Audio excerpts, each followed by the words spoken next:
여러분이 살아오시면서 잊히지 않는 장소가 혹은 공간이 있을 것입니다. 저는 어릴 때 어린이날에 한정되었지만 짜장면 먹었던 좋은 기억이 있었어요. 그 짜장면 집이 수십 년째 그곳 그 자리에 있다는 사실이 가끔 저로 하여금 어른이 이미 되었지만 가보고 싶다는 생각을 불러 일으킵니다. 인생 여정에 의미가 새겨진 장소들도 아마 있을 겁니다. 저희 부부에게는 강원도 고성군 간성읍 장신리가 그런 곳인데요. 제가 목사 안수를 받고 처음으로 사역했던 땅이라 특별한 의미의 공간으로 떠올립니다. 그런가 하면 재난과 슬픔의 흔적이 고스란히 있는 어떤 공간이, 어떤 장소가 뜻있는 방문지가 되기도 합니다. 그런 곳으로 여러분과 이 아침 함께 가보려고 하는데요. 바로 골고다 언덕입니다. 오늘 본문은 세 가지 공간을 우리에게 열어서 보여주는데, 순서대로 골고다, 그리고 골고다에 세워진 주님의 십자가, 그리고 그 아래 공간, 이렇게 모두 세 곳입니다. 골고다부터 가보겠습니다. 17절을 볼까요? 그들이 예수를 맡음에 예수께서 자기의 십자가를 지시고 해골, 히브리 말로 골고다라 하는 곳에 나가시니. 아멘. 골고다, 라틴어로는 칼바리아입니다. 이게 우리에게는 갈보리라고 친숙하게 이렇게 떠올려지지요. 어떻게 부르든 의미는 간단합니다. 말뜻은 분명합니다. 해골이라는 뜻의 언덕입니다. 그러니 이름 자체가 설명해 주고 있어요. 골고다는 생명이 아닌 죽음의 장소인 것입니다. 해골이, 뼈들이 거기 많았던 것 같아요. 죽음이 쌓여 있는 곳입니다. 또한 죽이는 손길들도 있어 왔다는 이야기입니다. 그래서 그 골고다는 폭력이 축적된 자리이기도 합니다. 우리는 예수님이 십자가를 지고 골고다로 나가셨다라는 이 서술어에 주목했으면 합니다. 골고다가 예루살렘 도성 밖에 위치했다는 걸 드러내 줍니다. 그리고 여기엔 중요한 의미가 있는데, 구약부터 여러분 성 밖은요 부정한 것들을 내보내는 공간이었습니다. 도시 중심에는 성전이 있어서 가장 거룩했고, 도성 밖은 부정했던 것입니다. 성 밖에 이 해골산이라는 골고다는 그래서 외면당하는 바깥의 공간으로 남아 있었습니다. 자, 그런데 그곳으로 누가 나아가십니까? 예수 그리스도, 우리 주님이 친히 그곳으로 들어가십니다. 예수님께서 이처럼 성문 밖으로, 혹은 영문이라고도 기록을 하지요. 성문 혹은 영문 밖으로 주님이 나가셨음을 주목하는 히브리서 기자의 한 구절을 보겠습니다. 13장 12절인데요. 그러므로 예수도 자기 피로써 백성을 거룩하게 하려고 어떻게 해요? 어디로요? 성문 밖으로 고난을 받으셨느니라. 버려진 곳, 부정하기만 한 그 땅을 향하여 예수님이 나가셨습니다. 그곳에 들어가셨습니다. 목적은 방금 읽은 그대로입니다. 자기 백성을 거룩하게 하시려고 예수님은 친히 부정한 곳에 임하셨던 것입니다. 그 골고다는 사실은 영적으로 부정한 저와 여러분에게 어울리는 공간입니다. 그러나 예수님이 대신 그 공간을 차지하시고 피 흘려 그 땅을 정결케 하신 줄로 믿습니다. 골고다는 또한 수치의 공간입니다. 로마의 십자가형은요, 공개하는 것이 기본이어서 그렇습니다. 보여주는 죽음의 장소였어요. 그러니 예수님이 오롯이 수치를 당하고 계셨습니다.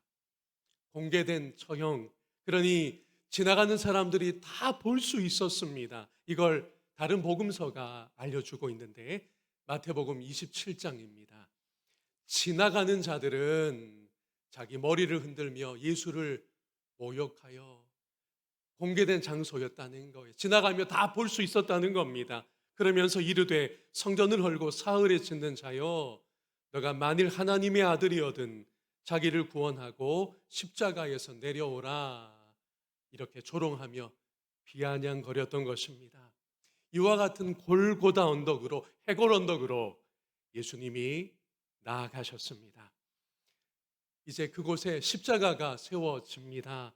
본문이 안내하는 두 번째 공간인데, 요한은 십자가의 예수님을 왕으로 묘사합니다. 이것이 마테마가 누가복음과 다른 요한의 시선이에요. 왕이 십자가에 오르셨다는 시선입니다. 그리고 사실은 예수님이 골고다로 가실 때부터 왕으로서였습니다. 예수님이 골고다로 끌려가신 게 아니에요.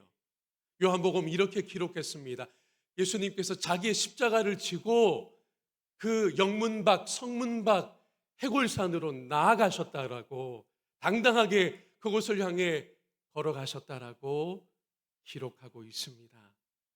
요한이 이어서 강조하는 것은 세 가지로 볼 수 있는데 하나씩 짚어보겠습니다. 우선 십자가 예수님이 가운데 자리하셨다라는 사실입니다. 좌우로 모두 죄인들이었고요. 18절 말씀이 있죠.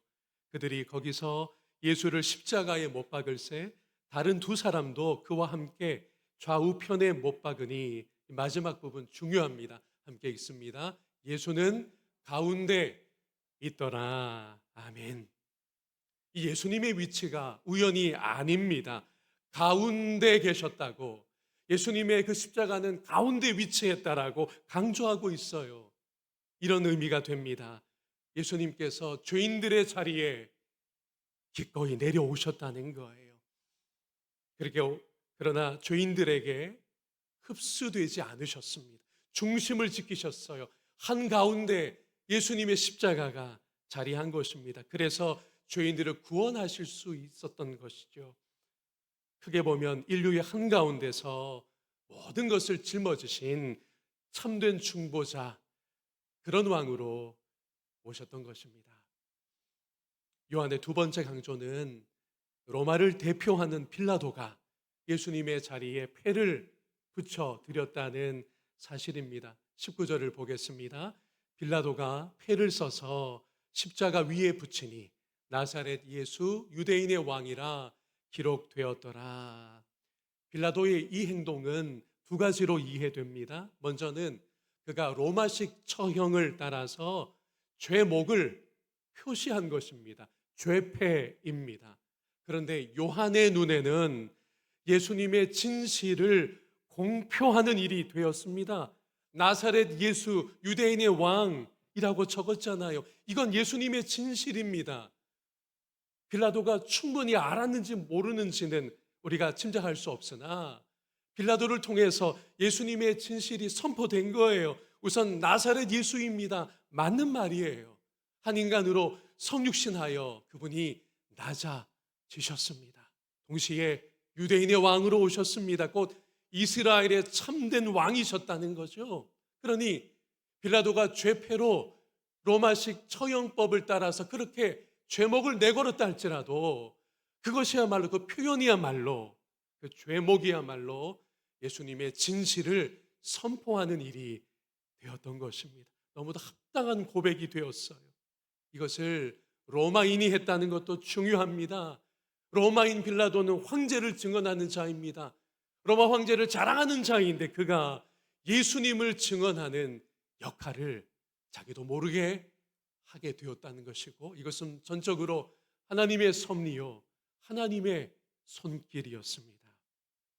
이어서 세 번째는 그 패에 적힌 이 왕의 진실이 여러분 세 가지 언어로 추워졌다는 사실이에요. 20절입니다. 예수께서 못 박히신 곳이 성에서 가까운 곳으로 많은 유대인이 이 패를 읽는데 히브리와 로마와 헬라말로 기록되었더라. 아멘. 요한이 왜 이 사실을 굳이 남겼을까요? 히브리어로, 로마어는 라틴어입니다. 그리고 헬라어로 모두 세 가지 언어로 기록되었다는 걸 굳이 언급하는 이유가 어디 있을까요? 다국어로 제공되었습니다. 이걸 말하는 것일까요? 그렇지 않습니다. 여러분, 예수 그리스도께서 이스라엘의 왕으로 오셨으나 그분은 온 세상의 왕이심을 나타내는 중요한 표지입니다. 히브리 말뿐 아니라 당시 공용어였던 그 지역의 문화를 대표하던 헬라 말로, 그리고 그때는 로마 제국입니다. 그게 세계적인 공용어였어요. 로마 말로까지 예수님의 진실이 내걸렸다는 것은 예수님께서 이스라엘을 넘어 온 세상의 모든 민족의 왕이시라는 것을 알리는 것이 되었습니다. 그래서 여러분, 골고다에 세워진 십자가는 저를 따라서 해주시면 좋겠습니다. 예수님의 왕좌, 수치의 그 십자가가, 끔찍한 사형의 틀인 그 십자가가 왕좌가 되었던 것입니다. 그곳에 못 박히신 분은 모든 인류의 왕이셨던 것이고요. 하지만 그 십자가 공간 아래는 참으로 무정했습니다. 그리고 잔인했습니다. 우리의 시선이 이제 오늘 요한이 그려주는 세 번째 공간으로 향하는데요. 우리가 처음에 골고다 언덕을 먼저 보았습니다. 그곳에 높이 좌우의 두 죄수 사이로 가운데 세워진 십자가를 주목했고요. 이제 그 십자가 아래 공간입니다. 얼마나 비인간적인지 23절과 24절을 보겠습니다. 군인들이 예수를 십자가에 못 박고 그의 옷을 취하여 네 깃에 나눠 각각 한 깃씩 얻고 속옷도 취하니 이 속옷은 호지 아니하고 위에서부터 통으로 짠 것이라. 24절입니다. 군인들이 서로 말하되 이것을 찢지 말고 누가 얻나 제비 뽑자 하니 이는 성경에 그들이 내 옷을 나누고 내 옷을 제비 뽑았나이다 한 것을 응하게 하려 함이니라. 군인들이 여러분 이렇게 하고 있었습니다. 십자가 아래 이 군병들이 하는 짓은 너무 무정합니다. 잔인하기까지 합니다. 죽어가는 예수님의 옷을 나누어 가지니까요. 속옷은 찢지 않고 제비를 뽑습니다. 여러분, 이게 무정하다는 거예요. 한 사람이 갖겠다는 겁니다. 가위바위보를 하든 뭘 하든 우리 중에 이긴 사람이 속옷은 다 차지하는 거예요. 게임 같은 걸 하고 있었다는 거예요. 키득거리며 흥미진진하게 하는 그 군병들의 모습이 비정하기만 합니다. 왕 대신 예수님은 피 흘려 목숨을 내어주시고 있는데 군병들은 그저 흥미거리로 재미삼아 예수님의 옷을 나누어 갖고 있었습니다. 그런데 요한은 이 현실마저도 구약 성경이 성취되는 중요한 장면이라고 조명해 주고 있어요. 시편에 있는 말씀인데 그것이 예수님의 십자가에서 성취되고 있었던 겁니다 라고 증언해 주고 있습니다. 그러니 여러분, 인간의 무지와 악함이 하나님의 구원 계획을 결코 막아세울 수 없는 줄로 믿습니다. 인간의 그 잔혹함이, 무정함이 우리 하나님의 사랑을 포기시킬 수 없다는 것이 오늘 우리에게 은혜의 말씀으로 다가옵니다. 그리고 이제 더 중요하게는 우리 예수님께서 십자가 아래로 여러분 새로운 공동체를 만드셨다는 사실입니다. 26절, 27절을 볼까요? 예수께서 자기 어머니와 사랑하시는 제자가 곁에 서 있는 것을 보시고 자기 어머니께 말씀하시되 여자여 보소서 아들이니이다 하시고 또 그 제자에게 이르시되 보라 너의 어머니라 하신대 그때부터 그 제자가 자기 집에 오시니라. 아멘. 예수님이 육신의 어머니를 여자여라고 부르십니다. 마치 갑작스러운 거리두기처럼 느껴지기도 하는데 한번 떠올려 보십시오. 예수님의 사역 초기에 갈릴리 가나에서의 혼인잔치 자리에서도 예수님이 마리아를 여자여라고 부르셨어요. 십자가에서 이제 죽기 전에 예수님이 말하자면 정을 때려고 여자여라고 부른 것 아니라는 겁니다. 그리고 지금 그 제자라고 일컬어지는 누구에게요? 요한에게 어머니 마리아 복양을 부탁하고 있잖아요. 그 제자는 요한입니다. 요한, 지금부터 마리아는 너의 어머니다 라고 부탁하시고 있었습니다. 여러분, 그래서 예수님이 십자가에서 여자여라고 호칭하시고 또 요한을 통해 새로운 가족 구성을 허락하신 것은 이런 의미가 있어요. 혈연을 넘어서는 새로운 종류의 가족이 이 땅에 출현한다는 겁니다. 곧 하늘아버지를 중심으로 하늘 가족이, 어떤 근거도 어떤 선긋기도 넘어서는 새로운 가족이 이 땅에 출현하는 놀라운 출발점에 우리 예수님이 십자가에 머물러 계셨던 것입니다. 이 부분을 적용해 보면 오늘날 교회가 어떠해야 할지를 이미 말씀해 주시고 있어요. 하늘 아버지 아래 예수님의 오직 십자가의 피로만 맺어진 하늘 가족을 일구어가는 저와 여러분, 우리 공동체이기를 주님의 이름으로 소망합니다. 오늘 말씀을 되새겨 보겠습니다. 골고다는 아름다운 언덕이 결코 아니었습니다. 그러나 그곳이 구원의 중심이 되었습니다. 이런 의미로 이 아침 우리에게 다가옵니다. 하나님은요, 상처의 자리, 수치의 자리를 귀하게 사용하십니다. 여러분의 인생에도 이런 의미로 골고다 언덕이 있어요. 그 언덕은 버려진 느낌의 자리일 것입니다. 아픔이 떠올려지는 자리일 것입니다. 또는 부끄러움의 자리일 수도 있어요. 그럼에도 우리에게 소망이 있는 것은 하나님이 그곳에도 구원의 은혜를 베푸시기 때문입니다. 하나님의 아들 예수께서 그곳에도 와주시기 때문입니다. 오히려 하나님의 왕권이, 하나님의 아들의 왕권이 드러나는 자리로 저와 여러분의 골고다를 변화시켜 주시는 줄로 믿습니다. 두 번째 되새김인데요, 우리가 어떤 왕을 원하고 있는가라는 묵상입니다. 우리는 능력 있는 왕, 내 뜻을 즉시 이루어 주는 왕을 원하기 쉽습니다. 그러나 하나님이 주신 왕은 십자가에 못 박히신 왕이십니다. 유대인들이 볼 때 그 모습이 왕일 수가 없었습니다. 그들은 다윗 같은 왕을 원했습니다. 실력자로서 올 메시아를 기다리고 있었다는 거죠. 이 아침 우리는 어떠합니까? 왕이신 예수님에게 우리는 무엇을 원하고 있습니까? 그 왕을 바라보면서 우리가 체면을, 성공을, 평탄함을 욕망하기가 송구해집니다. 다만 그분의 은혜를 힘입고 그분의 십자가를 증언하는 저와 여러분이기를 축복합니다. 마지막으로 십자가의 예수님은 새로운 공동체의 머릿돌이 되셨습니다. 예수님을 중심으로 함께 지어져가는 공동체가 처음으로 출현하는 현장이 되었어요. 당신의 어머니를 요한에게 맡기면서 이제부터 너의 어머니다. 혈연을 넘어서는 하늘아버지 안에 한 가족 될 수 있다라고 하는 새로운 길을 열어주신 거예요.